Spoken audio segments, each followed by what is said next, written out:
और अब सरकार में काम करने की बात करें, हर मोर्चे पे अशोक कटारिया ने कई बार इम्तहान दिया है और उस इम्तहान को पास करने के बाद आज अशोक जी हमारे और आपके बीच में बैठे हैं। योगी सरकार के 4 साल बेमिसाल, उसको लेके हम ये सेशन कर रहे हैं, ये शो कर रहे हैं। अशोक जी, पूरे प्रदेश में आपका मतलब ये एक अभियान चलाया जा रहा है कि उत्तर प्रदेश सरकार ने क्या क्या उपलब्धियां हासिल की हैं इस 4 सालों में, और 2022 में भी आप लोग जाएंगे इन्हीं उपलब्धियों को लेके। तो पहले मैं आपसे ये समझना चाहता हूं कि कौन कौन सी ऐसी बड़ी उपलब्धियां हैं जो आपकी सरकार ने हासिल की हैं, एक बार जरा जनता को बताइए।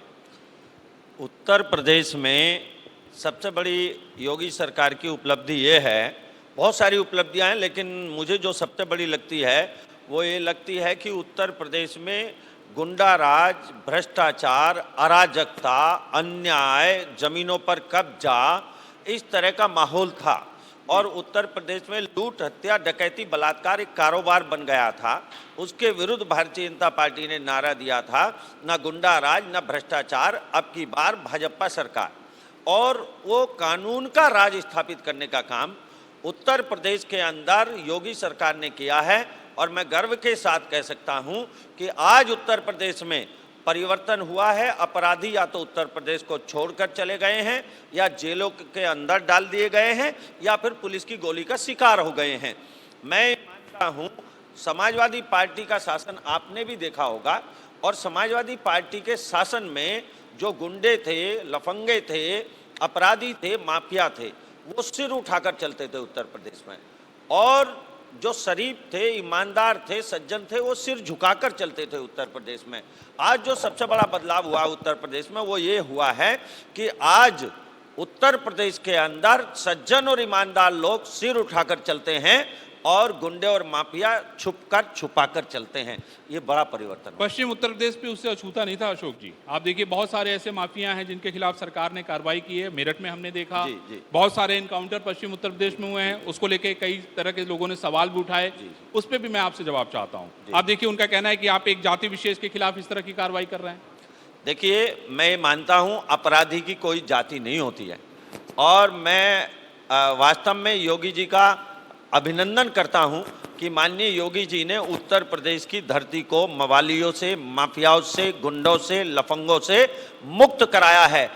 और समाजवादी पार्टी की सरकार में, बहुजन समाजवादी पार्टी की सरकार में उत्तर प्रदेश प्रश्न प्रदेश कहलाता था, लेकिन आज उत्तर प्रदेश उत्तर देने वाला प्रदेश बन गया है। समूचे हिंदुस्तान को आज उत्तर प्रदेश दिशा देने वाला प्रदेश बन गया है। आज उत्तर प्रदेश सारे देश का नेतृत्व करने की ओर बढ़ रहा है।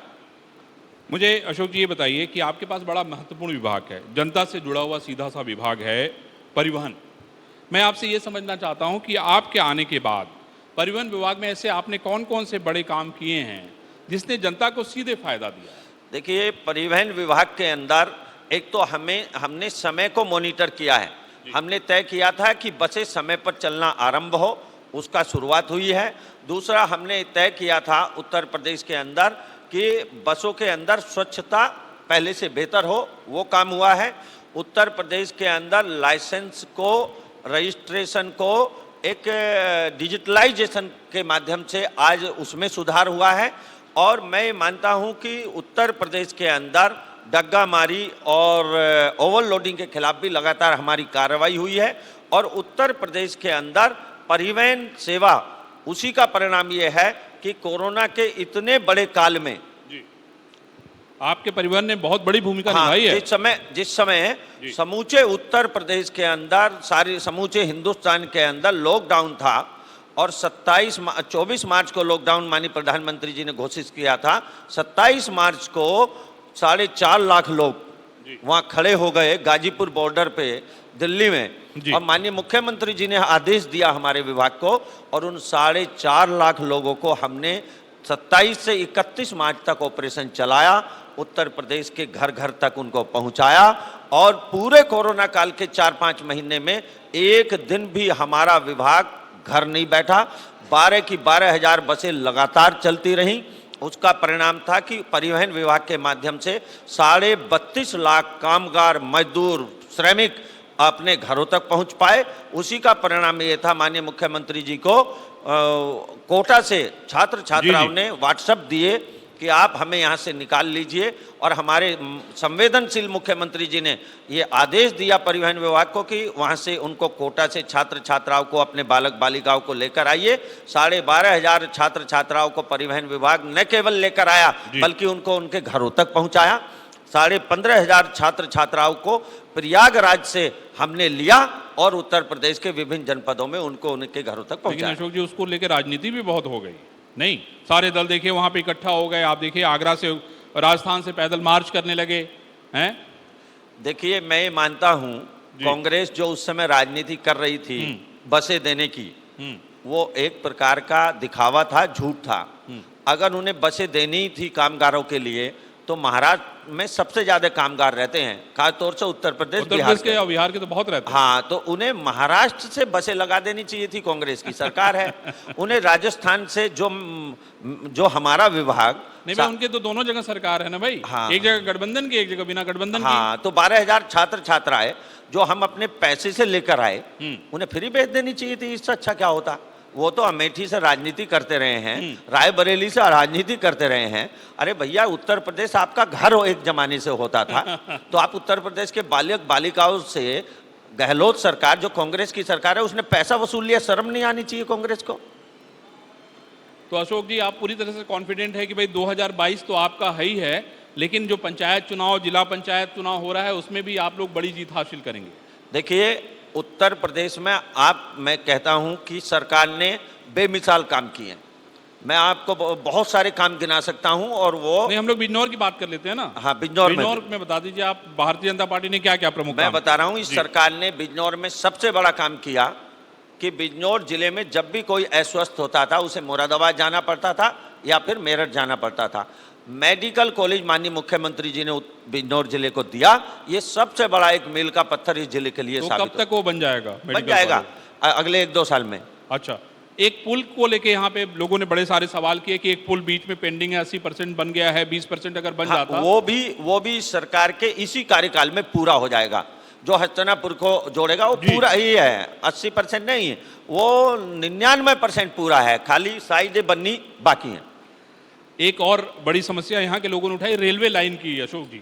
हाँ। मैं समझता हूँ आप तो परिवहन से जुड़े हुए हैं, उसकी समस्याओं को समझते निश्चित। हैं, और आप बिजनौर की धरती से हैं, तो ये भी समझते होंगे कि जब आपको ट्रेन पकड़नी होती है या दिल्ली जाने के लिए या लखनऊ जाने के लिए, तो बड़ी मशक्कत हो जाती होगी। हाँ, निश्चित रूप से यहाँ रेलवे का थोड़ी समस्या है, लेकिन रेलवे की एक लाइन की घोषणा पहले हो चुकी है, वो धीरे धीरे बनेगी, मैं मानता हूँ। एक बात। दूसरी बात क्या है कि बिजनौर जिला एक खेती बाड़ी का जिला है। जी। एक तराई का जिला है। यहाँ 9 शुगर मिल हैं, और उन शुगर मिलों से संबंधित यहाँ बहुत सारे एथेनॉल और उसके प्लांट लगे हैं। जी। यहाँ बिजली का उत्पादन होता है। यहाँ एक खेती से जुड़े हुए जो कारोबार हैं वो बहुत अच्छे तरीके से होते हैं। और मैं आपको बता रहा हूँ कि बिजनौर जिले में जो आने वाले समय में उत्तर प्रदेश सरकार की जो सुविधाएं हैं वो और भी बढ़ने वाली हैं। अशोक जी, मुझे ये बताइए कि यहाँ पे गंगा बहुत अहम है। मुझे याद है जब बिजनौर से बलिया तक का जो कार्यक्रम शुरू हुआ था, मुख्यमंत्री जी भी यहाँ आए थे, और उसमें ये घोषणा हुई थी कि 1038 जो विलेज हैं उनको हम सबको जोड़ेंगे गंगा। हाँ, वहाँ पे आरती हम कराएंगे और उन लोगों को उससे हम रोजगार देने का काम करेंगे। तो मुझे जरा उस योजना के बारे में बताइए, और कितने लोगों को आप उसके जरिए आप लोग रोजगार दे पाए? देखिए, गंगा के किनारे के जो गांव हैं जी, उन गांव में आज आरती भी होती है, गंगा की वंदना होती है। आज बिजनौर में भी शुरू होती है, और उससे आगे तक जहाँ तक गंगा जाती है उत्तर प्रदेश में सब जगह आरती होती है, वंदना होती है। मैं ये मानता हूँ गंगा की आरती होगी, वंदना होगी, स्वाभाविक रूप से उसमें फूल वाला भी रोजगार पाएगा, उसमें दूध वाला भी रोजगार पाएगा, उसमें तेल और घी वाला भी रोजगार पाएगा। हमारे देश के अंदर जो भारतीय संस्कृति का मूल व्यवहार है वो लोगों को जोड़ने का है और जोड़ने का है, और संवेदनशील संस्कृति हमारी है। हम लोग सांस्कृतिक रूप से लोगों को जोड़ने का काम करते हैं, उसमें ही रोजगार देने का भी काम करते हैं। और मैं आपको कह सकता हूं कि यह संस्कृति ही दुनिया के अंदर सर्वोत्तम संस्कृति है, जो चींटियों को आटा खिलाना पसंद करती है, जो गाय को माता कहना पसंद करती है, जो गाय माता को अपने घर की पहली रोटी खिलाते हैं, ऐसी संस्कृति, जिस संस्कृति में 24 घंटे ऑक्सीजन देने वाले पीपल को भगवान कहा जाता है, जिस संस्कृति में अपने से पहले बुजुर्ग को खाना दिया जाता है, ऐसी भारतीय संस्कृति है जहां गंगा के बहते हुए पानी को भी माँ का दर्जा दिया जाता है। ये बेमिसाल संस्कृति है और इस संस्कृति से मैंने कहा बहुत लोग रोजगार भी उसके माध्यम से पाते हैं। अशोक जी, एक और मेरे मन में सवाल है। गंगा को लेकर आपकी सरकार बहुत बड़ी परियोजना चला रही है, आज इत्तफाकन जल दिवस भी है। मैं आपसे ये समझना चाहता हूँ कि पोल्यूशन को लेकर बात अगर हम करें, बीओडी को लेकर अगर हम बात करें, उसके सैंपल्स को मैं रिपोर्ट्स पढ़ रहा था तो उसमें बहुत सारे सवाल ऐसे थे कि भाई जो रिपोर्ट्स 2020 में ली गई थी उसमें बहुत सारे सवाल थे। अभी आज की क्या स्थिति है अगर हम बिजनौर की बात करें, क्योंकि अगर हरिद्वार से गंगा आती है तो सबसे पहले बिजनौर में आती है उत्तर प्रदेश में। देखिए, बिजनौर तक तो गंगा बहुत स्वच्छ है, आप मान लीजिए जैसी हरिद्वार में लगभग वैसी बिजनौर में है, और गंगा में नाले बहुत हटा दिए गए हैं। मैं ये तो नहीं कह रहा हूँ कि पूरे के पूरे हटा दिए गए हैं। आप जानते कानपुर का जो सबसे बड़ा नाला था वो बंद कर दिया गया है, आपको मालूम है। मैं आपको बताना चाहता हूं कि गंगा, मैं ये तो नहीं कह रहा हूं कि हमने सब कुछ क्रांति कर दिया हमारी सरकार ने, लेकिन पहले से बहुत बेहतर गंगा जल प्रयागराज में पहुंच रहा है, इसमें कोई संदेह की बात है ही नहीं। अशोक जी, और एक सवाल, आप लोग कह रहे हैं कि भाई किसान जो है आपके राज्य में बहुत खुशहाल हैं, आपने उनकी एमएसपी जो है वो निश्चित की, आपने सबसे ज़्यादा उनके चावल और गेहूं की खरीद की, तिलहन की खरीद की। ये जो आंदोलन चल रहा है, आपको क्या लगता है कि इसका क्या सलूशन है, क्या होना चाहिए? क्योंकि भाई एक सवाल इसमें, आपकी सरकार, प्रधानमंत्री जी कह रहे हैं कि हमने भाई इस कानून को 1.5 साल तक के लिए पेंडिंग कर डाल दिया, भाई कि ठीक है हम 1.5 साल के बाद बात करेंगे। किसानों का कहना है कि भाई एमएसपी को जो है आप तय करें, निश्चित कर लें, ठीक है। उसके अलावा इसमें इतने सारे संगठन हैं, अगर हम बात करें इतने सारे संगठन हैं और कितने दौर की बात हो चुकी है, आखिर इसका क्या सलूशन है? देखिए, मैं आपको अरविंद जी कहना चाहता हूं कि ये किसानों का समग्र आंदोलन नहीं है, ये किसानों की एक पॉकेट का आंदोलन है। इसको समझना होगा, मीडिया को भी, और देश तो समझ ही रहा है इसको। एक पॉकेट का आंदोलन है जो किसानों के नाम पर बड़े बड़ी अपने स्थान बना लिए हैं।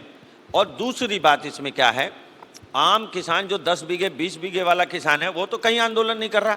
जो आंदोलन कर रहे हैं वो सब प्रोफेशनल किसान है। प्रोफेशनल शब्द यूज कर रहा हूं। प्रोफेशनल किसान किसको कहते हैं? हम प्रोफेशनल किसान ये है कि वो 250 बीघे के किसान हैं, 200 बीघे के किसान हैं, इस तरह के किसान हैं।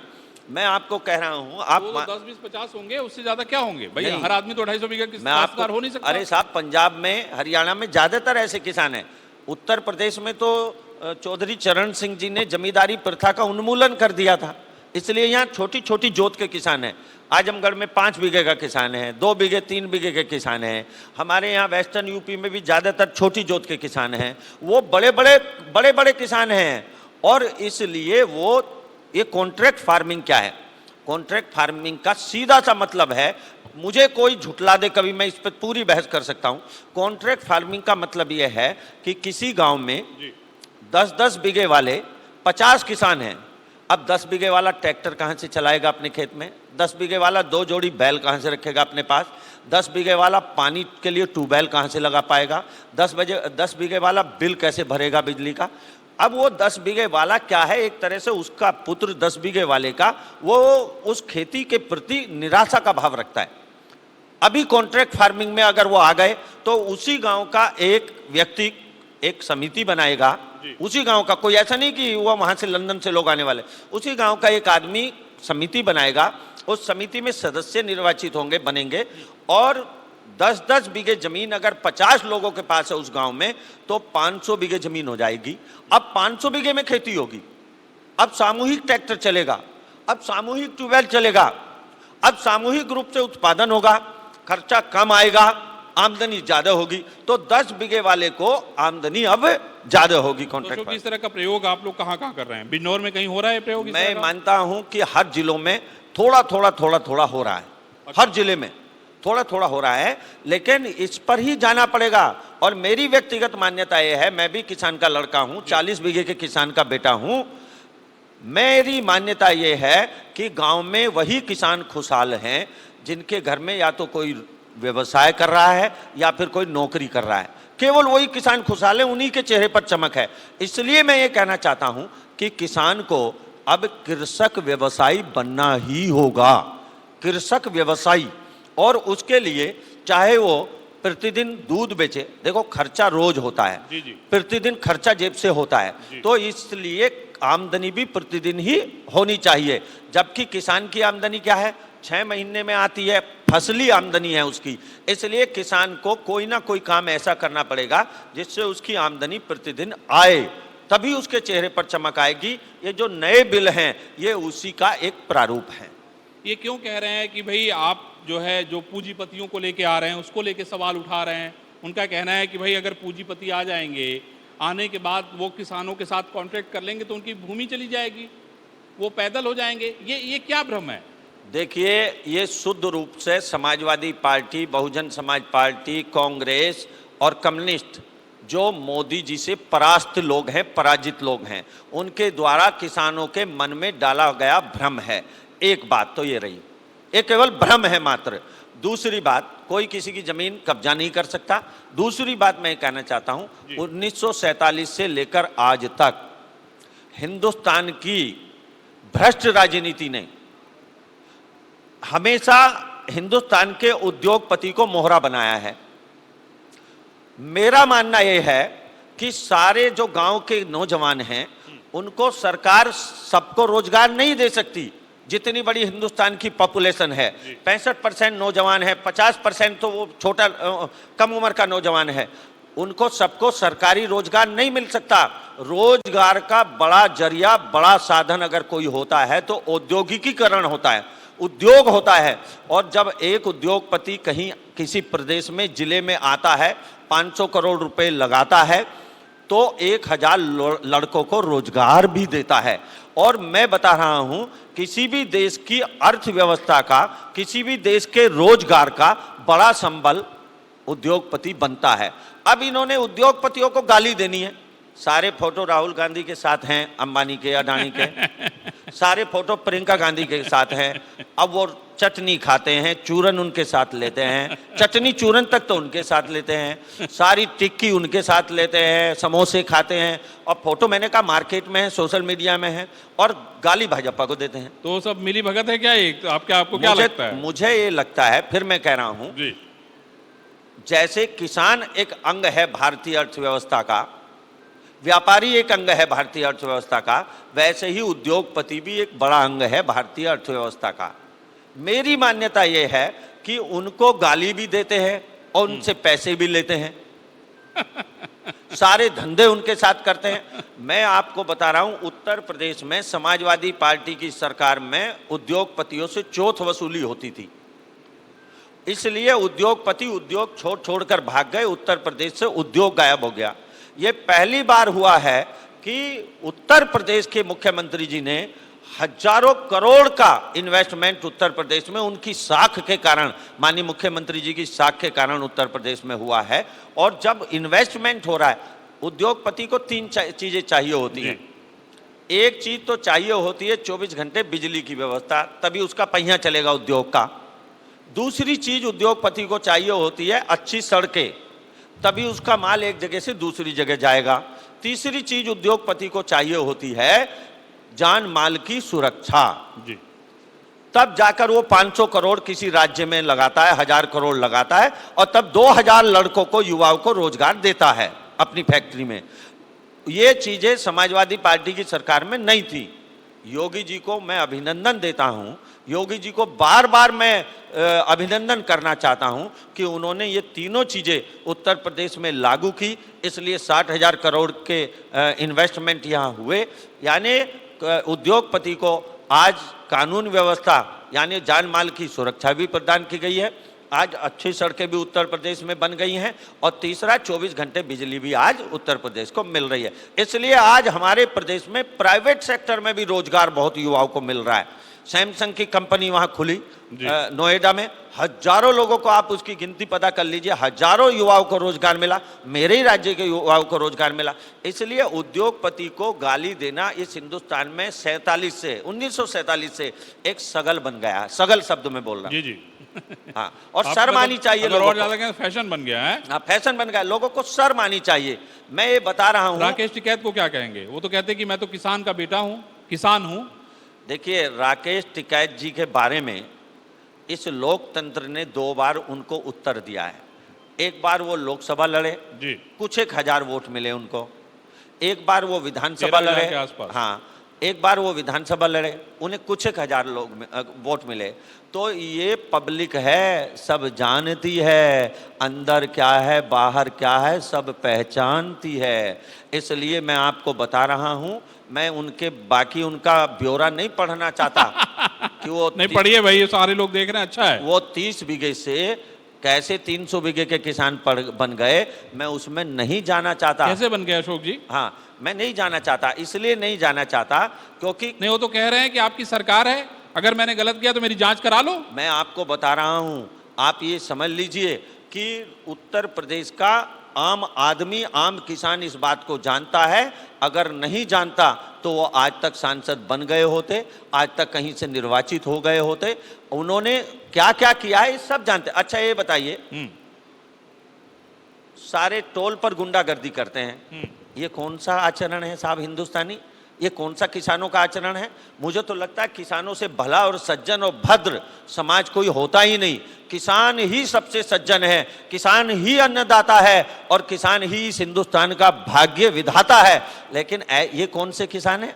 टोल पे गुंडागर्दी करते हैं, टोल पर लठबाजी करते हैं, ये किसान है? मैं नहीं कहना चाहता ये क्या है।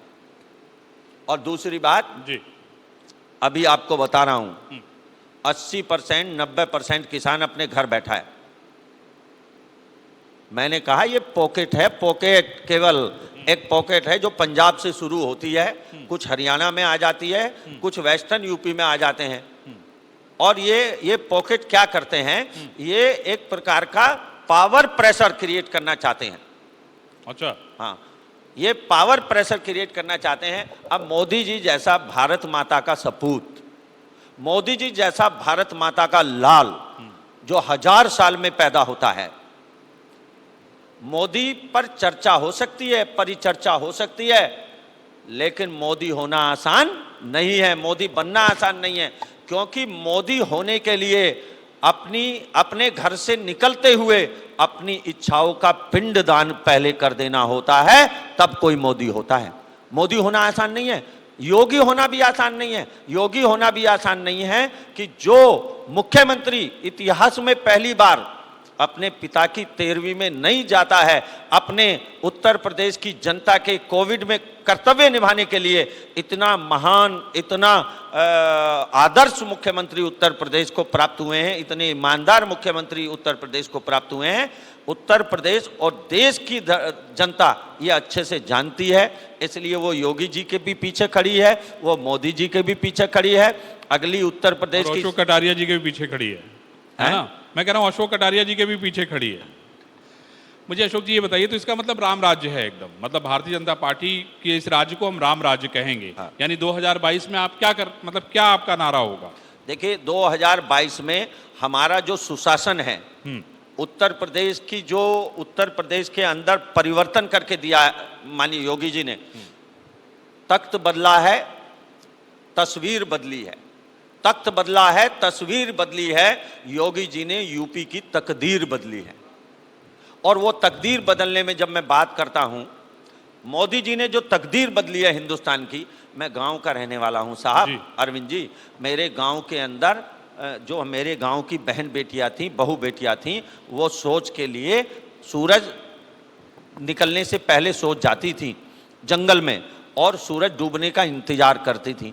मैं आपको बता रहा हूं, आज किसी भी गांव के अंदर, कोई गांव ऐसा, हर गांव के अंदर 100 शौचालय, 150 शौचालय, 400 शौचालय उत्तर प्रदेश में खुलवाए हैं। इतना ही नहीं, उत्तर प्रदेश के प्रत्येक गांव में मोदी जी ने कम से कम 100 गैस के कनेक्शन, 150 गैस के कनेक्शन, 200 गैस के कनेक्शन गरीब महिलाओं को बंटवाए हैं। मेरे विरोधी आरोप लगाते हैं कि वो गैस का सिलेंडर महंगा हो गया, जी। गरीब खरीद नहीं पाएगा। मैं उन विरोधियों से कहना चाहता हूं, अरे विरोधियों, वो गरीब माँ रोज रोज गैस के चूल्हे पर खाना नहीं बनाएगी, लेकिन बरसात के महीने में जब उसका दामाद और बहनोई घर में आएगा तो वो सूखे उपले लेने नहीं दौड़ेगी, वो सूखी लकड़ी ढूंढने नहीं निकलेगी, वो अपने दामाद को चारपाई पर बैठाएगी, धीरे से गैस का चूल्हा जलाएगी और दामाद को कॉफ़ी बनाकर पिलाएगी। इतना तो कर पाएगी। और कॉफ़ी बनाने के लिए, नाश्ता बनाने के लिए अगर सिलेंडर का उपयोग किया जाएगा तो 4 महीने चलेगा। विरोधियों से ये मैं कहना चाहता हूँ। यानी आपने अशोक जी सारी बातें कह के मुंह ही बंद कर दिया है। आपने कहा भी खाना मत बनाओ, कॉफी बनाओ, कॉफी पिलाओ। कम से कम कॉफी तो अरे कोई दलित बहन, कोई गरीब बहन कॉफी बनाकर चूल्हे पे पिला रही है। एक जमाने में जमींदारों के घर में गैस का कनेक्शन होता था। एक जमाने में जो गांव का बड़ा किसान होता था वो अपनी बेटी की शादी में 2 सिलेंडर और गैस का चूल्हा देता था। इतना ही नहीं रुकता था, वो उस दहेज की सूची में पढ़वाता भी था कि इन्होंने अपनी बिटिया की शादी में 2 सिलेंडर और चूल्हा दिया है। यानी गैस का चूल्हा और गैस का सिलेंडर देना उस जमाने में प्रतिष्ठा की बात होती थी। वीआईपी गांव के अंदर, मैं भी गांव का रहने वाला हूं, मैं भी गांव का ही रहने वाला हूं। गांव के अंदर जिसके अंदर गैस का चूल्हा होता था वो वीआईपी माना जाता था। आज मोदी जी ने हर गांव में 150, 200 गैस के कनेक्शन बंटवाकर 200 गरीबों को वीआईपी का दर्जा दिला दिया है। अशोक जी मुझे ये बताइए कि विपक्ष कह रहा है कि भाई हम सारे छोटे दलों को लेके गठबंधन बनाएंगे, ठीक है। अखिलेश यादव ने घोषणा कर दी, आप देख रहे हैं वैसे भी यहाँ टहल रहे हैं। आपके पुराने साथी ओम प्रकाश राजभर भी उधर चले गए। उसके अलावा बहुत सारे छोटे छोटे दूसरे दल भी उनके संपर्क में हैं। आप मुझे ये बताइए कि जो आपका गुलदस्ता है, जिसको आपने बनाया था, बड़ी मेहनत से तैयार किया था, और उसका परिणाम ये रहा कि आप 325 पहुँच गए विधानसभा में। ये जो चुनौतियाँ हैं जातिगत समीकरण का, उसको कैसे आप पार पाएंगे? देखिए, एक बात तो जान लीजिए, वो जातिवाद से तोड़ेंगे और हम राष्ट्रवाद से जोड़ेंगे। ये मूल मंत्र है हमारे उनका और हम में ये बेसिक डिफरेंस है। वो जातिवाद से तोड़ते हैं और हम राष्ट्रवाद से हिंदुस्तान को जोड़ते हैं। ये संघर्ष विचारधारा का है और वो संघर्ष चलेगा। क्या कौरवों और पांडवों के बीच में संघर्ष नहीं हुआ था? चचेर तैयर भाई थे। संघर्ष चलेगा, ये विचारों का संघर्ष है। हमारा मानना है कि हम सबका साथ, सबका विकास, सबका विश्वास लेकर मोदी जी ने जो मंत्र दिया है उसको लेकर काम करते हैं। और जहां तक उत्तर प्रदेश की बात है, उत्तर प्रदेश में उनको बड़ा गुमान था कि समाजवादी पार्टी और बहुजन समाज पार्टी एक हो जाएंगे तो भारतीय जनता पार्टी को घर बैठा देंगे। लेकिन क्या हुआ 2019 के लोकसभा चुनाव में? क्या हुआ? जनता ने मुंह तोड़ जवाब दे दिया उनके जातिवाद को, उनके परिवारवाद को, उनके सफाईवाद को और उनके जो भ्रष्टाचारवाद को। जनता ने ऐसा मुंह तोड़ जवाब दिया। मैं आपको बता रहा हूं, हमारी 65 सीटें आई लोकसभा में और 73 से ज्यादा ही आती। 5-7 सीटें केवल टेक्निकली हम हार गए। हम अमरोहा के सांसद को अगर बिजनौर में लड़ा देते, बिजनौर के सांसद को अमरोहा में लड़ा देते, मैं आत्मा से कहता हूं हम दोनों सीटें जीत जाते। तो इसलिए उनको मुंह तोड़ जवाब उत्तर प्रदेश की जनता ने दिया है 19 में। आगे भी उत्तर प्रदेश की महान जनता देगी। ये पब्लिक है, सब जानती है। एक बात। दूसरी बात, हमारे संगठन का ढांचा इतना मजबूत है उत्तर प्रदेश के अंदर। आप ये समझ लीजिए कि उत्तर प्रदेश के गांव-गांव में प्रत्येक बूथ में हमारी बूथ कमेटी बनी है।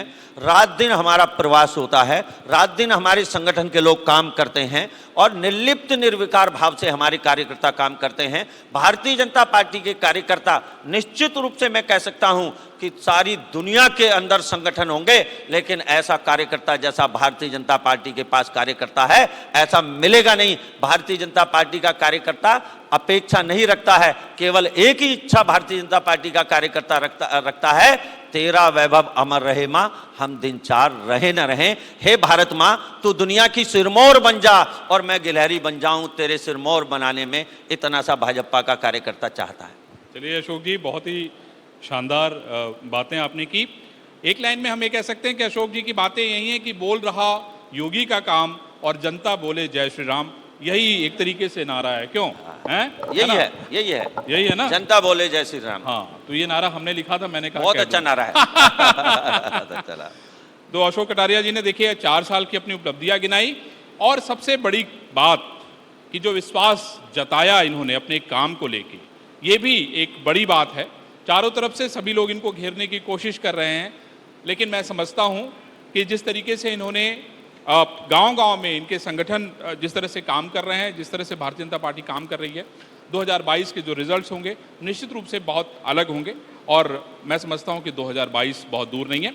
अगली बार हम लोग फिर कई नई जगह मिलेंगे और अशोक जी को फिर बुलाएंगे। अशोक जी यहाँ पे आए, आपको बहुत बहुत धन्यवाद सर। धन्यवाद बहुत अरविंद जी, आपका बहुत thank you. Partner Kanha hotel and resort, MD international school और कृष्णा ग्रुप ऑफ कॉलेजेस।